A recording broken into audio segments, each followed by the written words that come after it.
অন্তবিহীন পথে চলাই জীবন, শুধু জীবনের কথা বলাই জীবন। অন্তবিহীন পথে চলাই জীবন, শুধু জীবনের কথা বলাই জীবন। জীবন প্রসব করে চলাই জীবন, জীবন প্রসব করে চলাই জীবন, শুধু বিয়োগের খেলাই জীবন। অন্তবিহীন পথে চলাই জীবন, শুধু জীবনের কথা বলাই জীবন। অন্তবিহীন পথে চলাই জীবন, শুধু জীবনের কথা বলাই জীবন। দর্শক, আমি হুমায়ুর রহমান স্বাগত জানাচ্ছি নোয়া ভিশনের নিয়মিত আয়োজন জীবনের জলছবি অনুষ্ঠানে। আজ আমাদের সাথে রয়েছেন অধ্যাপক ডক্টর মোহাম্মদ তৌফিকুল ইসলাম মিথিল। আজ আমরা তার সাথে আড্ডা দিব, তার কথা শুনবো এবং তার জীবনী সম্পর্কে একটু জানবো। আসুন তার উপরে একটি নির্মিত তথ্যচিত্র দেখে আসি। অধ্যাপক ডক্টর তৌফিকুল ইসলাম মিথিল একজন মানুষ গড়ার কারিগর ও নিঃস্বার্থ সমাজকর্মী, যিনি শিক্ষকতার মহান পেশা দিয়ে জয় করে নিয়েছেন সবার মন। সেই সাথে বিভিন্ন সমাজসেবামূলক কর্মকাণ্ডের মধ্যে নিজেকে নিয়ে গেছেন এক অনন্য উচ্চতায়। এই গুণী মানুষটির জন্ম হয় ব্রাহ্মণবাড়িয়া শহরের প্রাণকেন্দ্র ফুলবাড়িয়ায়। শৈশব কেটেছে এখানে। শিক্ষা জীবন শুরু করেন ব্রাহ্মণবাড়িয়া জেলার স্বনামধন্য স্কুল অন্নদা সরকারি উচ্চ বিদ্যালয়। স্কুল জীবন থেকেই তিনি ছিলেন প্রচণ্ড মেধাবী। তিনি তার মেধার স্বাক্ষর রেখেছেন প্রত্যেকটি পরীক্ষায়। লেখাপড়ার পাশাপাশি তিনি তার প্রতিভার ঝলক দেখিয়েছেন স্কুলের অন্যান্য কার্যক্রমে। তিনি আন্তজেলা সাঁতার প্রতিযোগিতায় ও বিতর্ক প্রতিযোগিতায় হয়েছিলেন সেরা। সেই সাথে জাতীয় পর্যায়ে বিতর্ক প্রতিযোগিতায় তার উপস্থিতি ছিল প্রশংসা করার মতো। বহুমুখী প্রতিভার অধিকারী ডক্টর তৌফিকুল ইসলাম মিথিলের নেতৃত্বগুণ তৈরি হয় স্কুল জীবন থেকেই। তিনি কৃতিত্বের সহিত অন্নদা সরকারি উচ্চ বিদ্যালয় থেকে এসএসসি পাশ করেন। এরপরে তিনি ভর্তি হন ব্রাহ্মণবাড়িয়া সরকারি কলেজে। স্কুলের মতো কলেজেও তিনি তার মেধার নেতৃত্বের স্বাক্ষর রেখেছেন। ব্রাহ্মণবাড়িয়া সরকারি কলেজ সংসদ নির্বাচনে তিনি সর্বোচ্চ ভোট পেয়ে সাহিত্য সম্পাদক নির্বাচিত হন। অত্র কলেজে তিনি মেধাবী ছাত্র, সেরা বক্তা ও সংস্কৃতিমনা ছাত্র হিসেবে পরিচিতি লাভ করেন। অত্র কলেজ থেকে কৃতিত্বের সাথে এইচএসসি পাশ করে ভর্তি পরীক্ষায় উত্তীর্ণ হয়ে দেশের অন্যতম সেরা বিদ্যাপীঠ জাহাঙ্গীরনগর বিশ্ববিদ্যালয়ের সরকার ও রাজনীতি বিভাগে ভর্তি হন। বিশ্ববিদ্যালয়ে পড়া অবস্থায় 1990 সালে স্বৈরাচারী বিরোধী আন্দোলনে রাখেন গুরুত্বপূর্ণ ভূমিকা। তিনি ছিলেন জাহাঙ্গীরনগর বিশ্ববিদ্যালয়ের হল সংসদের কমন রুম সম্পাদক। জাহাঙ্গীরনগর বিশ্ববিদ্যালয় থেকে অনার্স ও মাস্টার্স শেষ করে তিনি জাপান সরকারের মনবুসো বৃত্তি পেয়ে উচ্চশিক্ষার জন্য পাড়ি জমান জাপানে। সেখানে তিনি শিমানে ইউনিভার্সিটি থেকে ডাবল মাস্টার্স করেন। এরপর তিনি টোট্টোরি ইউনিভার্সিটি থেকে পিএইচডি করেন। তিনি জাপানে থাকা অবস্থায় শিমানে ইউনিভার্সিটি ইন্টারন্যাশনাল রিসার্চ অ্যাসোসিয়েশনের সভাপতি নির্বাচিত হন। তিনি Jahangirnagar university, Japanese university, Bangladesh JSPs alumni অ্যাসোসিয়েশনের আজীবন সদস্য। তার রয়েছে জাতীয় ও আন্তর্জাতিক অনেক প্রকাশনা ও গবেষণা। সেই সাথে তিনি বিভিন্ন দেশে আয়োজিত সেমিনারে সম্মানিত বক্তা হিসেবে অংশগ্রহণ করে বাংলাদেশের প্রতিনিধিত্ব করেন। তিনি তার কর্মজীবন শুরু করেন জাপানের ইউনিভার্সিটিতে গবেষক হিসেবে। জাপান থেকে বাংলাদেশে এসে বর্তমানে আমেরিকান ইন্টারন্যাশনাল ইউনিভার্সিটির সমাজবিজ্ঞান বিভাগের অধ্যাপক ও বিভাগীয় প্রধান হিসেবে দায়িত্ব পালন করছেন। বিশ্ববিদ্যালয়ের শিক্ষকতার পাশাপাশি তিনি জড়িত আছেন বিভিন্ন সমাজসেবামূলক কর্মকাণ্ডে। ওনার নিজস্ব অর্থায়নে ওনার গ্রামের বাড়িতে একটি স্কুল প্রতিষ্ঠা করেছেন। এই স্কুলটিতে স্যারের গ্রামের গরিব ছাত্রছাত্রীদেরকে বিনামূল্যে পড়ানো হয়। স্কুল ড্রেস থেকে শুরু করে বই, খাতা, কলম এই স্কুল থেকে দেওয়া হয়। তার সাথে সাথে তিনি গ্রামের বাড়িতে অসহায় ও দুস্থ মানুষদের কল্যাণে প্রতিষ্ঠা করেছেন আধারের আলো নামে একটি সেবামূলক প্রতিষ্ঠান। এই সেবামূলক প্রতিষ্ঠানের মাধ্যমে অসহায় দুস্থদেরকে বিভিন্নভাবে সাহায্য করা হয়। এখানে মহিলাদেরকে বিভিন্ন কাজের প্রশিক্ষণ দিয়ে স্বাবলম্বী করা হয়। ডক্টর তৌফিকুল ইসলাম তার অবসরের বেশিরভাগ সময় ব্যয় করেন এই জনকল্যাণমূলক কাজগুলোতে। শুধু গরিব দুঃখী মানুষের পাশে দাঁড়ানোর জন্য স্যার এই নিরলস চেষ্টা চালিয়ে যাচ্ছেন। অন্তবিহীন পথে চলাই জীবন, শুধু জীবনের কথা বলাই জীবন। অন্তবিহীন পথে চলাই জীবন, শুধু জীবনের কথা বলাই জীবন। প্রথমে আমরা জানতে চাবো তার পিতৃ পরিবার সম্পর্কে। আসলে আমার জন্ম বেড়ে ওঠা ব্রাহ্মণবাড়িয়াতেই, ব্রাহ্মণবাড়িয়া শহরের ফুলবাড়িয়াতে। আর আমার যদি পিতৃনিবাস বলি, যেটা দাদামহ জন্মেছিলেন, সেটা হচ্ছে ব্রাহ্মণবাড়িয়া সদর উপজেলার মোহাম্মদপুর গ্রামে।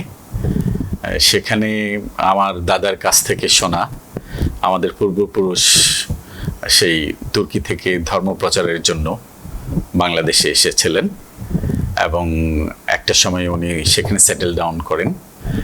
তারই বংশ পরম্পরায় আমাদের এই জেনারেশন, যার নাম ছিলেন আব্দুস সোবান মিয়াজি, ওনার বড় ছেলের নাম ছিলেন হাজারি। সেই ছেলের নামই আমাদের সেই গোষ্ঠীর নাম এখনো আছে, হাজারি গোষ্ঠী। ছোটবেলায় জন্মের পর থেকে বেড়ে ওঠা সেই ফুলবাড়িয়াতে এবং অন্নদা সরকারি উচ্চ বিদ্যালয়ে সেই ক্লাস 1 থেকে 10 পর্যন্ত পড়া। ছোটবেলার অনেক স্মৃতি, অনেক কথা আছে। আপনি যেটাই জানতে চাবেন সেটা নিয়ে আমি কথা বলবো। আমি এবার দাদা এবং বাবার পেশাগত পরিচয় এবং সামাজিক অবস্থান সম্পর্কে আমরা একটু জানার চেষ্টা করি।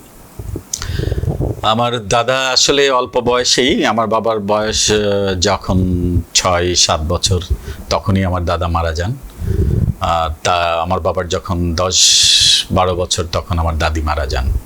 সে অর্থে আসলে আমার বাবা ছোটবেলা থেকেই এতিম ছিলেন। দাদা সে অর্থে অনেক জমির মালিক হওয়াতে উনি আসলে কৃষিকাজের সাথেই সম্পৃক্ত ছিলেন আমার দাদা। আর যেটা বলেছি, দাদা অল্প বয়সে মারা যাওয়ার পর বাবাকেই সংসারে হাল ধরতে হয় এবং গ্রাম থেকে এসে পড়াশোনা শেষ করে সরকারি চাকরিতে যোগদান করেন। তো সরকারি চাকরির ব্যাপারটা হচ্ছে যেটা খুব ট্রান্সফারেবল জব। এটা যেহেতু বাবার ছোট ভাই ছিলেন, ফ্যামিলি দেখাশোনা করতে হতো। একটা সময় বাবা সরকারি চাকরি ছেড়ে দেন। উনি ব্রাহ্মণবাড়িয়া নিউ মার্কেটে তখন বিজনেস শুরু করেন। ওনার আসলে চাকরি ছেড়ে দেওয়ার পেছনে যখন বাবাকে বলি, বাবা বলেন যে আসলে একটাই উদ্দেশ্য ছিল যে একটা জায়গায় থেকে তোমাদেরকে আমি আসলে পড়াশোনা করাতে চেয়েছিলাম। এবং বাবা সে অর্থে সাকসেস যে সেটা করতে পেরেছিলেন। বাবা সেজন্য ব্যবসাও সম্প্রসারণ করেনি, যে নর্মালি যে ব্যবসায় মানুষ যেই মোডে প্রথম ছোট তারপরে আরেকটু বড় পরিসরে এগিয়ে যাওয়া, কিন্তু বাবার মধ্যে সেই টেন্ডেন্সিটা ছিল না। যদিও বাবার ফ্রেন্ডরা আসলে যেই সময়ে বাবার সাথে ব্যবসা শুরু করেছিলেন, ওনারা আসলে পরবর্তীতে অনেক বড় ব্যবসায়ী হয়ে যান। বাবার মধ্যে সেটা ছিল না। বাবার ইচ্ছা ছিল যে এক জায়গায় থেকে মোটামুটি বিজনেস করে যেন আমি আমার 5টা ছেলে মেয়েকে সত্যিকার মানুষ করতে পারি এবং পড়াশোনা প্রকৃত শিক্ষা দিতে পারি, এবং সেটা তিনি করেছিলেন। এবং সেই ক্ষেত্রে সবচেয়ে বেশি সাপোর্টিভ আমাদের ফ্যামিলিতে যেটা ছিলেন, বাবা তো সেটা করেছেন। আমার মা, আমার আমাদের ফ্যামিলিতে মার একটা বিশাল কন্ট্রিবিউশন। মাদের তো এমনি থাকে, আর আমার মা আমাদের ভাই বোনদের প্রত্যেকের সাথে ছায়ার মতো লেগেছিলেন পড়াশোনার ব্যাপারে। দিন রাত তখন একাই এই ঘর সামলে, ঘরের কাজ সব কিছু করে। এখন যেমন আমরা মডার্ন ফ্যামিলিতে সার্ভেন্ট, অনেক সাপোর্টিং হ্যান্ড থাকে, মা কিন্তু একা হাতেই এই 5টা ছেলে মেয়েকে, আমাদের 5 ভাই বোনকে সব সাপোর্ট দিয়ে।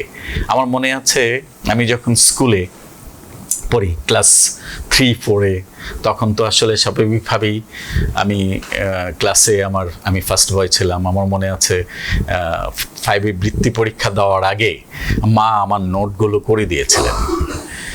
সেই হচ্ছে মা। এবং বাবা সকালে এসে আবার আমাকে ম্যাথসগুলা চেক করতেন। উনি সকাল থেকে রাত পর্যন্ত বিজনেসের কাজে ব্যস্ত থাকতেন, কিন্তু সকালে যাওয়ার আগে আমাকে চেক করতেন। শুধু আমাকে না, আমার ভাই বোন প্রত্যেকেই। এবং মার একটা ছিল সকালে উঠে যে নামাজ পড়ে কোরআন পাঠ করেছে কিনা, কোরআন পাঠ করে পড়তে বসেছে কিনা, সেটা মেকশিওর করে মা নাস্তার টেবিলে আমাদেরকে যেতে বলতেন। আসলে ছোটবেলা থেকে মার প্রতি আমাদের ভয়টা ছিল সেরকম। যে এটা না করলে মা আমাদেরকে সকালে ব্রেকফাস্টই করতে দেবেন না। আর সেক্ষেত্রে বাবা সেদিকে রিল্যাক্স ছিলেন। মার যদি আয়ত্তের বাইরে কিছু চলে যেতেন হয়তো মা বাবাকে বলতেন, আদারওয়াইজ মা কিন্তু নিজেই সামলে নিয়ে নিতেন বাড়ির সবগুলো বিষয়। সেজন্য এখনো আমরা এত বড় হয়েছি, ফ্যামিলি হয়েছে, আমি নিজেও বাবা হয়েছি, এখনো মা রাতে জিজ্ঞেস করে বলে যে বাবা এত দেরি হচ্ছে কেন বাসায় ফিরতে। মাকে কিন্তু আমরা সেই জবাবদিহিতা এখনো আমাদের প্রত্যেকের আছে, মা বাবা। আমরা 4 ভাই 1 বোন। ভাই বোনদের মধ্যে আমার সিরিয়াল হচ্ছে দ্বিতীয়। আমার বড় ভাই উনি পিএইচডি করে জাপানে আছেন। ওনার আসলে বিজনেস ন্যাক, বিজনেস করছেন, পাশাপাশি একটা ইউনিভার্সিটিতেও গবেষণার কাজে আছেন। আর ওখানে জাপানের মিনিস্ট্রি অফ জাস্টিসে উনি অফিসিয়াল ট্রান্সলেটর অ্যান্ড অ্যাডভাইজার হিসেবেও কাজ করছেন। তারপরে তো আমি যথারীতি ডক্টরেট ডিগ্রি নিয়ে আমি 2005-এ ডক্টরেট ডিগ্রি নিয়ে পোস্ট ডক্টরাল ফেলোশিপ জাপানেই করি। আমার যে ছোট ভাইটা সে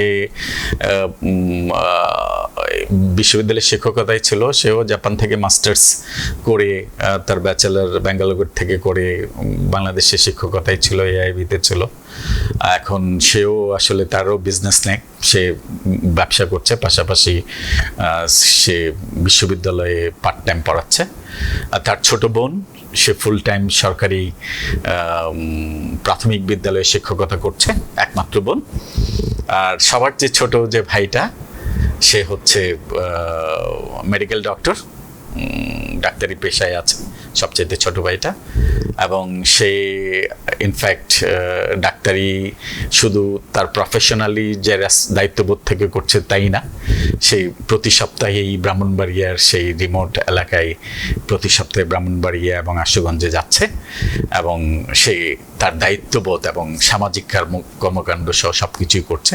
আমরা সব ভাই বোনরাই আসলে চেষ্টা করি।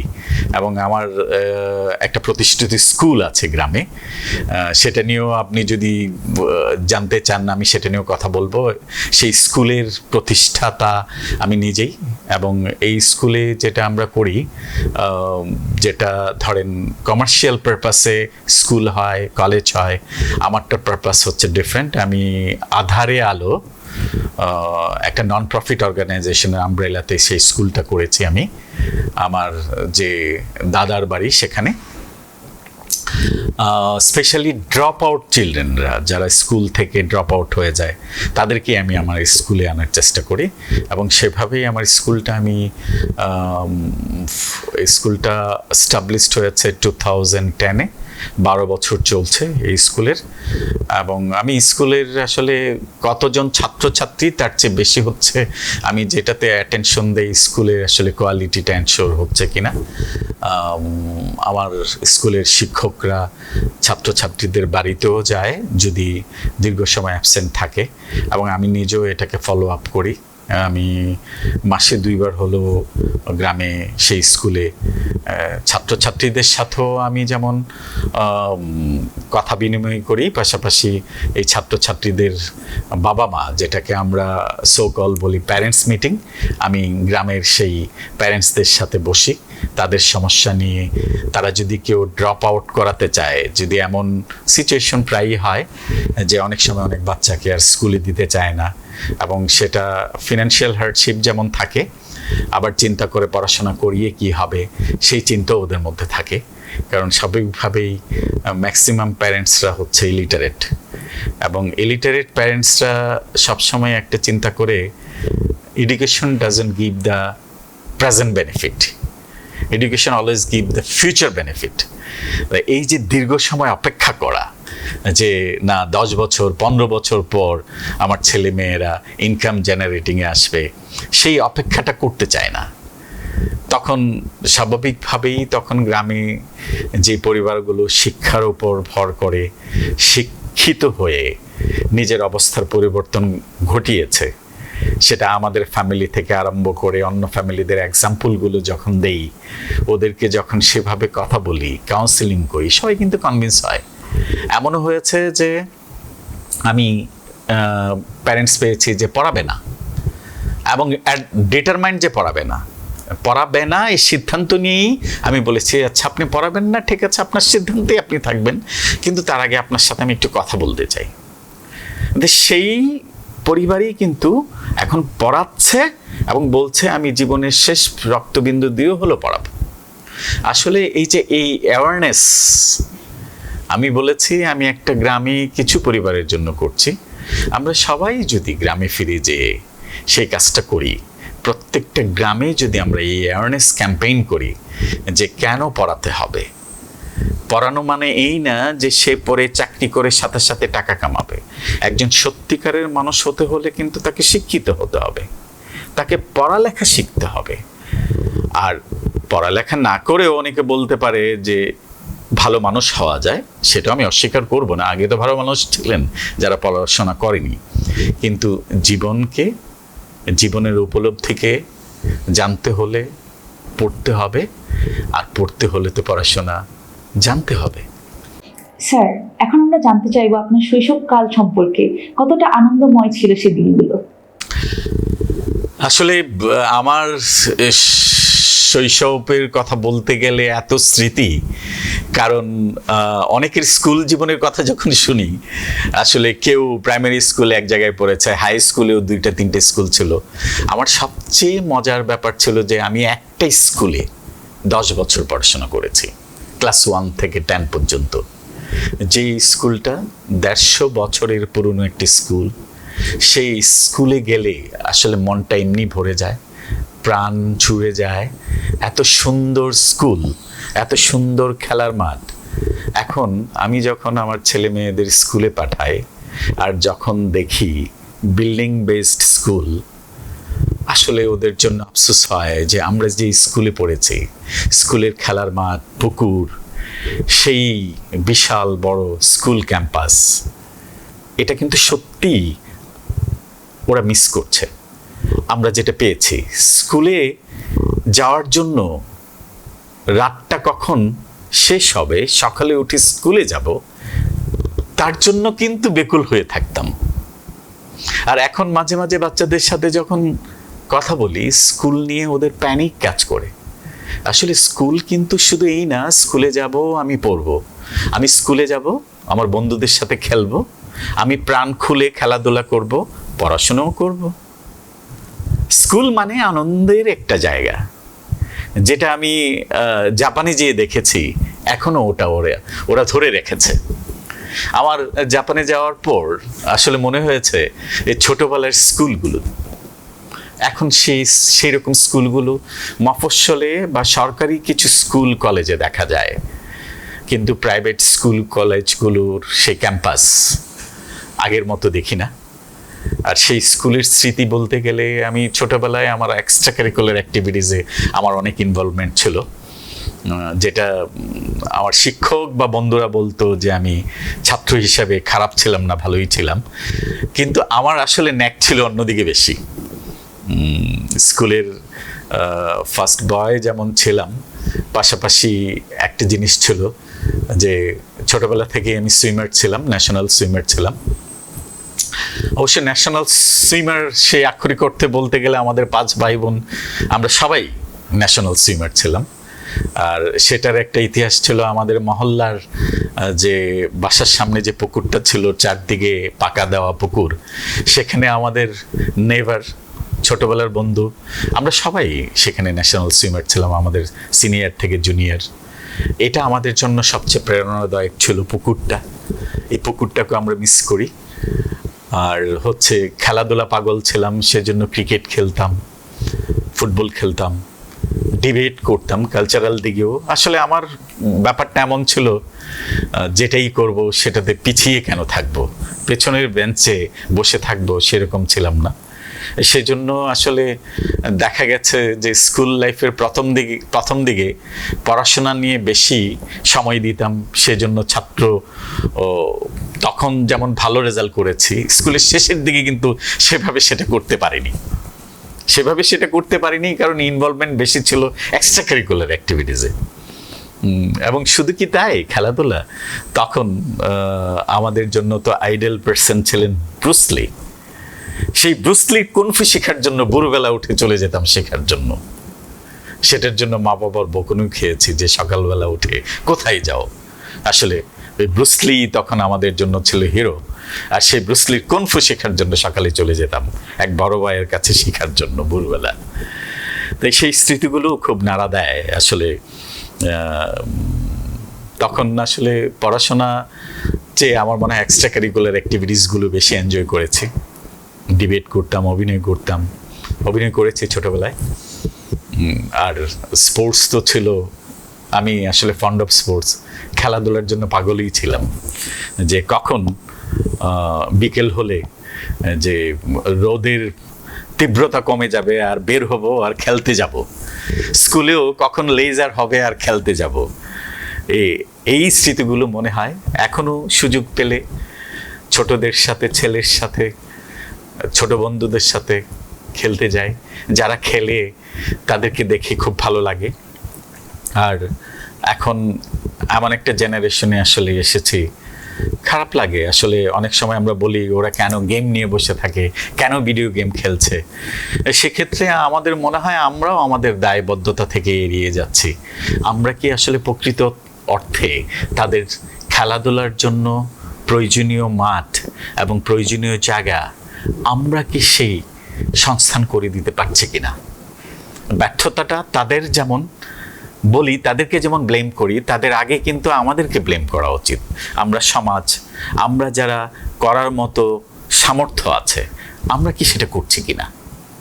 আমরা সেই ছোট বাচ্চাদের ব্লেম করার আগে আমাদেরকে ব্লেম করা উচিত, এই সমাজকে, এই রাষ্ট্রকে। কারণ এই খেলার মাঠ, খেলার উপযোগী প্রয়োজনীয় জায়গা, সেটা কিন্তু সংস্থান করবে রাষ্ট্র, সমাজ এবং রাষ্ট্রীয় প্রতিষ্ঠানগুলো। আমরা কি সেটা করতে পারছি কিনা? আমরা সেটা ব্লেম করার আগে আমাদেরকে ব্লেম করা উচিত বলে আমি মনে করি। সত্যি সেটা আফসোস মনে হয়। ছোটবেলায় ব্রাহ্মণবাড়িয়াতে বড় হয়েছি, এত পুকুর, এত খেলার মাঠ ছিল। এখন যখন ব্রাহ্মণবাড়িয়াতে যাই, সেই পুকুরের শহর, পুকুর দেখি না, খেলার মাঠ তো নাই। সেই স্কুলের বা সরকারি কিছু যদি মাঠ থাকে সেখানে আছে। আজকে যেখানে থাকি বসুন্ধরা আবাসিক এলাকা, এত বড় একটা রেসিডেন্সিয়াল এরিয়া, এখানে কয়টা খেলার মাঠ আছে? আমি তো একটাও খেলার মাঠ দেখি না। আসলে মানুষ সুস্থভাবে বাঁচতে হলে যেটা প্রয়োজন, শারীরিক কসরত, যেটাকে আমি বলবো। ছোটবেলায় আমি সুস্থ ছিলাম, আমি ভালো ছিলাম, আমি পড়াশোনাকেও খুব এনজয় করেছি, কারণ এটার পাশাপাশি এক্সট্রা কারিকুলার অ্যাক্টিভিটিস, যেটা খেলাধুলা করতাম। আমার মনে হয় খেলাধুলা যেদিন না করতে পারতাম, সেদিন পড়াশোনা করতেও ভালো লাগতো না। Sound mind lies in a sound body, যেটা আমরা ছোটবেলায় পড়েছি। শরীর ভালো থাকলে মন ভালো থাকে। আর শরীরটা ভালো থাকবে কিভাবে? আমি যদি শারীরিক কসরত মানে জিমে যেয়ে কসরত করা না, সেটা কিন্তু আরেকটা বোরিং মনে হবে। আর বাচ্চাদেরকে তো জিমে দেওয়া যাবে না। এই শারীরিক কসরতের জন্য সে entertainment, sports, cultural programme, cultural অ্যাক্টিভিটিসে ইনভলভ থাকতে হবে। স্কুল লাইফের আরেকটা যেটা সবচাইতে মজাদার এবং প্রেরণাদায়ক ছিল, শেখার অনেক সুযোগ ছিল, যেটা আমি বলিনি, সেটা হচ্ছে কাব স্কাউটিং। আমি দীর্ঘ সময় কাব স্কাউটিং এর সাথে সম্পৃক্ত ছিলাম। সত্যিকার অর্থে সেলফ ডিসিপ্লিন হতে শিখিয়েছে কিন্তু সেই কাব স্কাউটিংটাই। এখন হয়তো আমরা অনেককে দেখি না, যে তখন আমাদের স্কাউটিংয়ে যারা লিডার ছিলেন, তারা কিন্তু আমাদের জন্য আইডিয়াল পার্সন ছিলেন। আমার স্পষ্ট মনে আছে, তখন আমার যিনি স্কাউট লিডার ছিলেন, উনি পরবর্তীতে একজন লেফটেন্যান্ট জেনারেল হয়েছেন। এখনও ওনার সাথে আমার যোগাযোগ আছে। সো এই যে প্রেরণা, যে আইডিয়াল পার্সনগুলো একটা সময়ে একটা লাইফের একটা সাকসেস লাইনে যাওয়া, সেই শেখাগুলো কিন্তু সেই স্কুল লাইফ থেকেই। জাম্বুরি করতে যাওয়া, সে স্কুল লাইফে নিজে সব কিছু করতে শেখা, পাক করতে শেখা, নিজের জায়গাগুলো নিজে পরিচ্ছন্ন করে রাখা, সেগুলো কিন্তু স্কাউটিং থেকে আমরা শিখেছি। এবং সেই সময় একসাথে স্কাউটিং করতে যে অনেক বন্ধু, অনেক বড় ভাইদের কাছ থেকে শেখা, এবং সেখানে একটা হৃদ্যতার যে পরিবেশ হওয়া, সেটা সত্যিই সেই স্মৃতিগুলো এখনো নাড়া দেয়। এখনো সেই বন্ধুদের সেই বড় ভাইদের কথা আনমনে চলে আসে। সত্যিই এগুলো আমাদের জন্য অনেক প্রেরণাদায়ক এবং শেখার ছিল। অন্তবিহীন পথে চলাই জীবন, শুধু জীবনের কথা বলাই জীবন। অন্তবিহীন পথে চলাই জীবন, শুধু জীবনের কথা বলাই জীবন। এরপর নিশ্চয়ই কলেজ জীবন, সে সম্পর্কে যদি কিছু বলতেন স্যার। কলেজ লাইফটা আসলে যেটা বলবো যে দীর্ঘ স্কুল লাইফের 10 বছরের স্কুল লাইফ আর ইন্টারমিডিয়েটের যে সময়টা, আসলে আক্ষরিক অর্থে আমরা কিন্তু ক্লাস 2 বছরের কোর্স হলো ক্লাস পাই 1 বছরের জন্য। আসলে কলেজ যে সময়টা খুব অল্প সময় ছিল। আর আমি তো আগেই বলেছি, আমি আসলে এমন একজন মানুষ যেখানে অবসর, আমি সবচাইতে অপছন্দ করি নিজে অবসর লেজি টাইমটা স্পেন্ড করা। আমি কিছু না কিছু করতেই আমার ভালো লাগে এবং সেটাই করছি, ছোটবেলা থেকেই সেটা ছিল। কলেজ লাইফে এসেও আমি কিন্তু ওই কালচারাল প্রোগ্রামে ইনভলভ হয়ে যাই এবং সেই থেকেই মনে হয়েছে কালচারাল প্রোগ্রামে নিজে অংশগ্রহণ করার পাশাপাশি নিজে অর্গানাইজ করা, যেটা আমি অর্গানাইজ করেছিলাম সাহিত্য এবং সংস্কৃতি সপ্তাহ কলেজ লাইফে। এবং সেটা করতে হলে যেটা প্রয়োজন, যে কলেজের নর্মালি যিনি কালচারাল সেক্রেটারি তিনি সেটা করে থাকেন এবং সেটা হলে আবার নির্বাচন প্রক্রিয়ায় যেতে হয়। স্বাভাবিকভাবেই তখন আমি একটা দল থেকে ছাত্র সংসদে নির্বাচন করি এবং আমার উদ্দেশ্য ছিল আমি সাহিত্য সম্পাদক হতে চাই।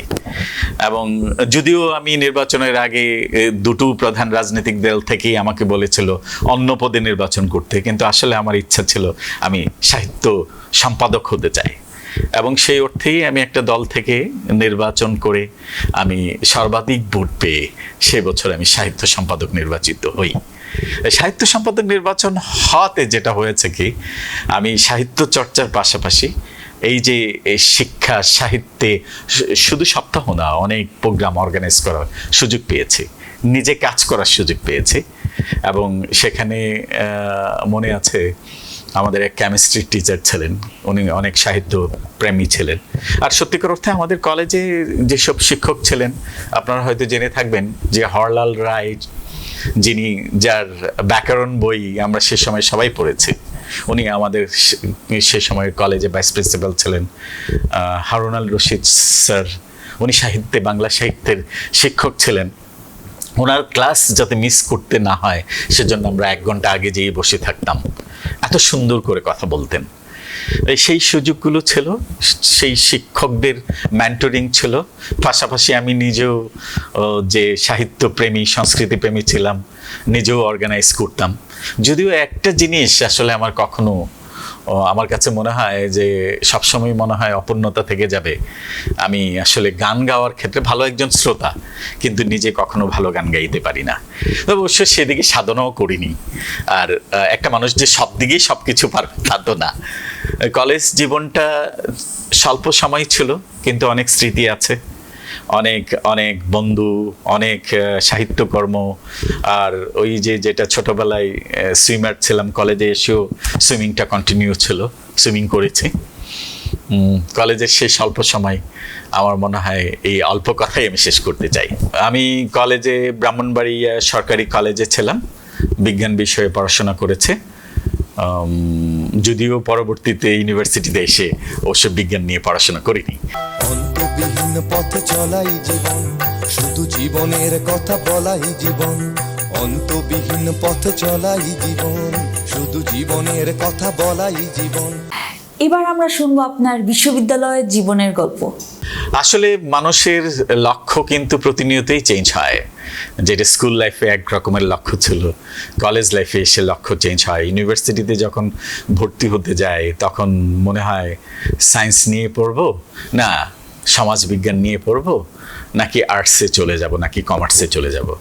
সেভাবে কনফিউশনে থাকার পর আসলে আমি ঢাকা বিশ্ববিদ্যালয়ে ভর্তি পরীক্ষা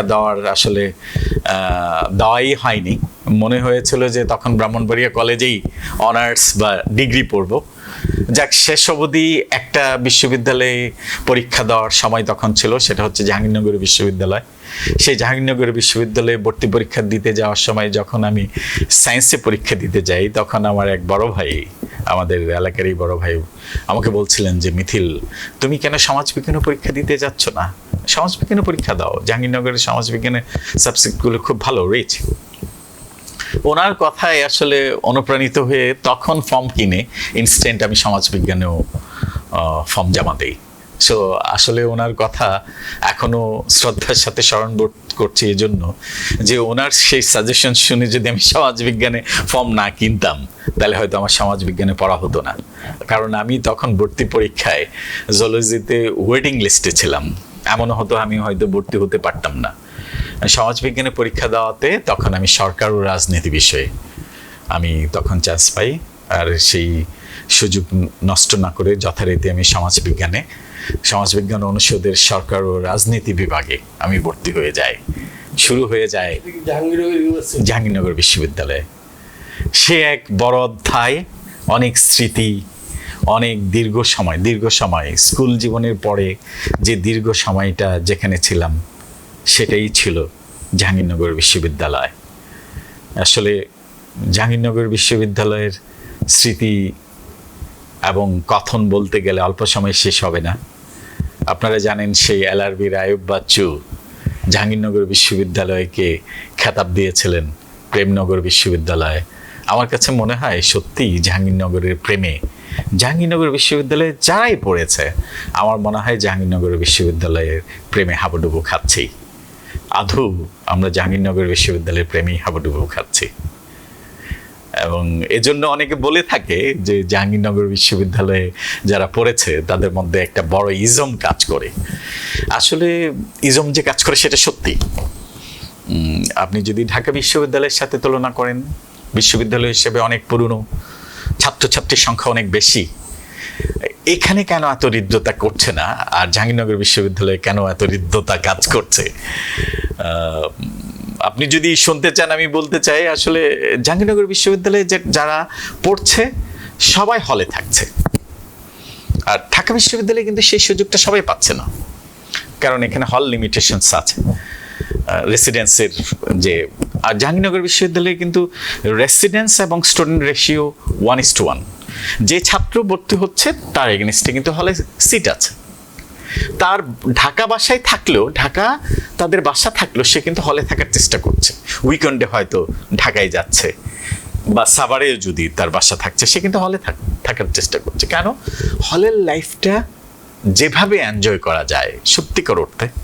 আমি যেটা আমার বিশ্ববিদ্যালয়ে যেখানে আমি শিক্ষকতা করছি, বিশ্ববিদ্যালয়ে তখন যারা পড়েনি বাট তখন গ্র্যাজুয়েশন নিয়েছে, আমি তাদেরকে বলি half done. You did half done of your graduation. কিভাবে? যে তুমি গ্র্যাজুয়েশন নিয়েছো কিন্তু বিশ্ববিদ্যালয়ে পড়োনি, তুমি কলেজ থেকে নিয়েছো, সো তোমার গ্র্যাজুয়েশন হাফ ডান। আবার যে বিশ্ববিদ্যালয়ে পড়েছে হলে থাকিনি তাকেও আমি বলি হাফ ডান। তখন আমাকে বলে আমি তো বিশ্ববিদ্যালয়ে পড়েছি, তুমিও বিশ্ববিদ্যালয়ে পড়েছো, কিভাবে হাফ ডান? আমি বলেছি তুমি হলে থাকোনি। হলে থাকার যে মজা, হলে থেকে যে জিনিস শেখা যায়, দেখেন একটা হলে থেকে, যেখানে জাহাঙ্গীরনগর বিশ্ববিদ্যালয়ে সবচাইতে ছোট হলেও ওখানে রেসিডেন্স ক্যাপাসিটি ছিল 700 থেকে 800। আপনি বড় হলগুলোর যদি চিন্তা করেন সেখানে 1000-এর উপরেও ছাত্ররা একসাথে থাকছে, ছাত্রীদের হলে থাকছে। এই যে different dimensional people, multicultural people, যারা কেউ রংপুর থেকে, কেউ বরিশাল থেকে, কেউ রাঙ্গামাটি থেকে, কেউ এথনিক, কেউ বাঙালি, সব মিলে একসাথে থাকা, একসাথে খাওয়া, live together, it together, stay together, interact with together, এই যে অপরচুনিটিটা, এটা কিন্তু সেখানে হয়। ক্লাসে যে আমরা কি করি, ওই বিষয়ভিত্তিক যেগুলো নিয়ে পড়াশোনা হচ্ছে, শিক্ষক পড়াচ্ছে, সেগুলো আমরা শিখছি। কিন্তু হলে থেকে আমরা কিন্তু পুরো জীবন দর্শন নিয়ে কথা বলছি। এবং এখানে শুধু ফ্রেন্ডরা না, আমার থেকে 4 বছরের যিনি সিনিয়র তার সাথে আমি কথা বলছি, 4 বছরের যে জুনিয়র তার সাথে। আপনি দেখেন এখানে 10 বছরের একটা জেনারেশন একসাথে, 4 আর আমি 9, এরকম 9-10 বছর। এই সুযোগটা কিন্তু অন্য কোথাও নাই। এবং আমার চেয়ে যে 4 বছরের সিনিয়র তার সাথে কিন্তু আমি হলে যখন থাকি জাস্ট লাইক এ ফ্রেন্ড। আমরা বড়দের সম্মান করছি, কিন্তু যখন একসাথে গল্পে বসছি we act just like a friend. আমার যে ছোট, সে কিন্তু আমার ফ্রেন্ডের মতো। জীবনকে জানা, মানুষের জীবনের যে বৈচিত্র্যতা সেগুলো জানা, সেগুলো কিন্তু আমরা হল থেকেই আসলে জেনেছি, শিখেছি। সেই সুযোগটা সত্যিকার অর্থে যে হলে থাকতে পারিনি, আমি বলবো তার চেয়ে আমি অনেক লাকি, কারণ আমি হলে থাকার সুযোগ পেয়েছি। হলে থেকে অনেকে হয়তো বলতে পারে হলে থেকে সেই পানির মতো ডাল খেয়েছি, সেই পানির মতো ডাল খেয়েও কিন্তু এটাকে এনজয় করেছি, লাইফটাকে এনজয় করেছি। যেদিন উইকেন্ড থাকতো, আগের রাতে রাতভর কথা, বন্ধুদের মধ্যে গল্প, কিন্তু শুধু প্রেম বিনোদন নিয়েই কথা হয় না, যেখানে রাষ্ট্র নিয়ে কথা হয়, যেখানে সমাজ নিয়ে কথা হয়, যেখানে ধর্ম নিয়ে কথা হয়, যেখানে জীবন দর্শন নিয়ে কথা হয়, যেখানে খেলাধুলা নিয়ে, মিউজিক নিয়ে কথা হয়, সেই সব কিছুই শেখার সুযোগ কিন্তু ছিল হল লাইফে। এবং সেই সুযোগটা আমি চাই না যে আসলে পরবর্তী প্রজন্ম সেটা মিস করুক। আমি এই বিষয়গুলো শেয়ার করার উদ্দেশ্য কিন্তু একটাই, যে সুযোগটা থেকে আমাদের অনেক শেখার সুযোগ ছিল। অন্তবিহীন পথে চলাই জীবন, শুধু জীবনের কথা বলাই জীবন। অন্তবিহীন পথে চলাই জীবন, শুধু জীবনের কথা বলাই জীবন। এরপর আপনার শিক্ষা জীবন তো শেষ হয়ে যায়নি, উচ্চশিক্ষা গ্রহণের জন্য আপনি চলে গেলেন জাপানে। সে গল্পটি একটু শুনি। আমি জাহাঙ্গীরনগর ইউনিভার্সিটি থেকে ব্যাচেলার্স মাস্টার শেষ হওয়ার পর জাপান সরকারের বৃত্তি নিয়ে চলে যাই জাপানে। শুরু হয় আমার আরেকটা ছাত্র জীবন। এবং সত্যিকার অর্থে জাপানে যে ছাত্র জীবনটা আমি কিন্তু আবার নতুনভাবে উপলব্ধি করেছি। স্কুল লাইফে ছিল সেটা লোকাল এরিয়ায়, কলেজ লাইফে সেটা লোকাল এরিয়াতে ছিল, ইউনিভার্সিটিতে এসে ন্যাশনাল পার্সপেক্টিভে আর একটু ডিফারেন্ট ওয়েতে এনজয় করেছে। আবার যখন স্কলারশিপ নিয়ে জাপানে চলে যায়, সেখানেও ছাত্র জীবন ছিল, যেটা টেস্ট একটু ডিফারেন্ট ছিল, ইন্টারন্যাশনাল কমিউনিটি। আমার যে প্রোগ্রামটা ছিল স্কলারশিপ প্রোগ্রামে, সেটা হচ্ছে MS লিডিং PhD প্রোগ্রাম। প্রথমে আমি মাস্টার্স করেছি, তারপর PhD করেছি। জাপানে যাওয়ার পর জাপান সরকারের বৃত্তি নিয়ে যখন গেলাম, তখন মাস্টার্স করার সময় ওখানে একটা বড় ইন্টারন্যাশনাল কমিউনিটি ছিল। আমি যখন ছিলাম তখন 45 ডিফারেন্ট ন্যাশনালিটিস ছিল ওখানে। ওখানে একটা অর্গানাইজেশন আমি সেটা করি, international student and researcher association, যেখানে আসলে আমি যাওয়ার পর এই যে স্কুল কলেজ ছাত্র জীবনের যে ইনভলভমেন্ট, এক্সট্রা কারিকুলার অ্যাক্টিভিটিস, সেখানে যে মনে হয়েছে যে এত ন্যাশনালিটিস আছে। আমরা প্রায়ই তখন উইকেন্ডে ডিনার পার্টি, কালচারাল প্রোগ্রাম করতাম। তখন চিন্তা হলো যে একটা আমব্রেলাতে করি না কেন। সেখানে যে সেই ইউনিভার্সিটিতে Shimane university international student and researcher association করলাম, যেখানে সব ফরেন স্টুডেন্টরাও ছিল, জাপানিজ স্টুডেন্টরাও ছিলাম। আমি সেখানে ফার্স্ট ফাউন্ডিং জেনারেল সেক্রেটারি আমি নির্বাচিত হই। এবং সেটা আবার আমি করেছিলাম ডেমোক্রেটিক প্রসেসে, যে যারা মেম্বার হবে তারা সবাই ভোট দিয়ে তাদের বডিকে নির্বাচিত করবে, এবং সেটা শুরু থেকেই করেছিলাম। And I was the founder general secretary. Though later I became 2 terms as a president, International Student and Researcher Association. আমি সেখানে পরপর 2বার প্রেসিডেন্টও নির্বাচিত হই। সেই সুযোগে যেটা ছিল যে এই যে ইন্টারন্যাশনাল আন্ডারস্ট্যান্ডিং, ইন্টারকালচার কমিউনিকেশন, সেই সুযোগটা কিন্তু সেখানে করেছি। শুধু আমি ইউনিভার্সিটি থেকে মাস্টার ডিগ্রি নিয়েছি, ডক্টরাল ডিগ্রি নিয়েছি তা কিন্তু না। আমার কাছে মনে হয় আমি অন্য ডিগ্রিগুলো নিতে পেরেছি। অন্য ডিগ্রিগুলো কি? আমার ফ্রেন্ডদের মধ্যে সেখানে ইউরোপিয়ান ফ্রেন্ড ছিল, আমেরিকান ফ্রেন্ড ছিল, এশিয়ান ফ্রেন্ড ছিল। এশিয়ান ফ্রেন্ডদের মধ্যে যেমন Malaysian, Indonesian, Brunei, surrounding south Asian friend, Europe, Poland, Belgium, Irish, polish, so American, all. এদের সম্পর্কে জানা, এদের সাথে ইন্টারাক্ট হওয়া, জাপানিজ ফ্রেন্ডরা তো ছিলই। আর আরেকটা ন্যাক ছিল, যেহেতু English is a common language to communicate with different nationalities. Beside this, যেটা আমি জাপানিজ ল্যাঙ্গুয়েজটাও শিখেছি, আমার নেক ছিল যে জাপানে আমি দীর্ঘ সময় থাকবো, জাপানিজ কমিউনিটি, জাপানিজ সমাজ, জাপানকে জানতে হলে আমার উচিত সেই ল্যাঙ্গুয়েজটা বলতে শেখা। সত্যিকার অর্থে সেটার যে কত বেনিফিট আমি পেয়েছি আমি বলবো আপনাকে পরে। তার আগে ইন্টারন্যাশনাল কমিউনিটিতে যেটা হয়েছে, আমরা এই Suisa সিমেন university international student and রিসার্চের অ্যাসোসিয়েশন করার বদলতে যেটা আমরা করেছিলাম, আমরা শুধুমাত্র ফান এন্টারটেইনমেন্ট নিয়েছে এঙ্গেজ ছিলাম তা না। যেটা হয় বিদেশে গেলে, যেটা প্রথম হয় একটা ছাত্র বা ছাত্রীর কালচার শক, যে একটা ডিফারেন্ট এনভায়রনমেন্টে এসে different language, different food culture, যেটা আমার হয়েছিল প্রথম 2 সপ্তাহ। কিন্তু আমি খাবারের স্মেলটাই আমি নিতে পারতাম না, জাপানিজ খাবারের smell. Though I became fond of Japanese food letter on, so আমি এটা নিতেই পারতাম না। এই যে কালচার শক, বলতে পারতাম না, জাপানিজ না বলতে পারা, এটাও আমাকে অনেক পীড়া দিয়েছে। আমার কাছে মনে হয়েছে না, I will learn Japanese and I will adapt with their food and other culture also, and I did it later on. সেটা রিয়েলাইজেশন থেকে মনে হয়েছে সুইসা, যেটা আমরা ইন্টারন্যাশনাল স্টুডেন্ট রিসার্চার অ্যাসোসিয়েশন করেছিলাম, আমরা সেটা করেছিলাম যে প্রথম যে স্টুডেন্টরা আসবে এখানে পড়তে, তাদেরকে আমরা ওরিয়েন্টেশন দিব, তাদেরকে আমরা সাপোর্ট দিব, এবং আমরা যথারীতি কিন্তু দিয়েছি। দেওয়ার পর এই সুইসা বিকেম ভেরি পপুলার অর্গানাইজেশন। এবং যেটা করেছে ওই ইউনিভার্সিটি তখন না আমাদের এই ইন্টারন্যাশনাল স্টুডেন্ট অ্যান্ড রিসার্চার অ্যাসোসিয়েশনকে অ্যাকনোলেজ করেছে। ইন্টারন্যাশনাল স্টুডেন্ট উইক যখনই কোনো ইন্টারন্যাশনাল স্টুডেন্টকে নিয়ে কোনো হতো, ওরা কিন্তু আমাদের সাথে বসতো। ওরা আমাদেরকে ইউনিভার্সিটিতে একটা আলাদা অফিস দিয়েছে, because they know how to deal with Japanese people, but when they deal with international student, তারা কিন্তু আমাদের সহযোগিতা নিয়েছে। কোনো ব্যাপার হলে ওরা আমাদের ডাকতো, কোনো ইভেন্টে আমাদেরকে ইনভাইট করতো। Then actually later on we became official part of university, International Student Researcher Association, and এই ইনিশিয়েটিভটা কিন্তু আমরা কয়েকজন বন্ধু মিলে নিয়েছিলাম। আমি ফাউন্ডিং জেনারেল সেক্রেটারির জন্য বলেছি যে ফাউন্ডিং থেকে ছিলাম।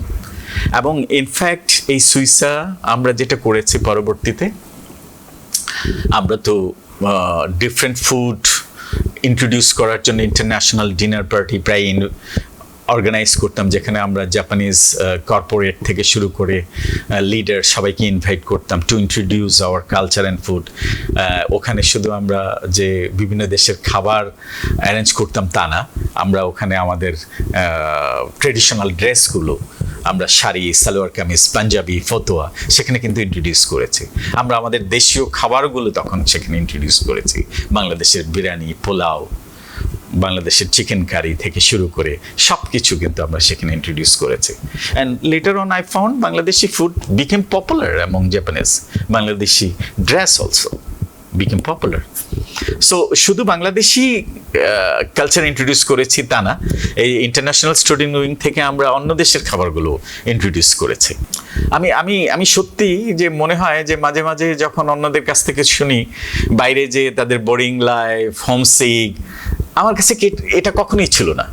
আমি যেটা বলেছি এটা ছিল প্রথম 2 সপ্তাহ, তারপর থেকে I feel Japan is my home. এখন যদি আমি জাপানিজ কারোর সাথে দেখা হয়, আমি কিন্তু বলেই ফেলি Japan is my second home. I really miss Japan still today.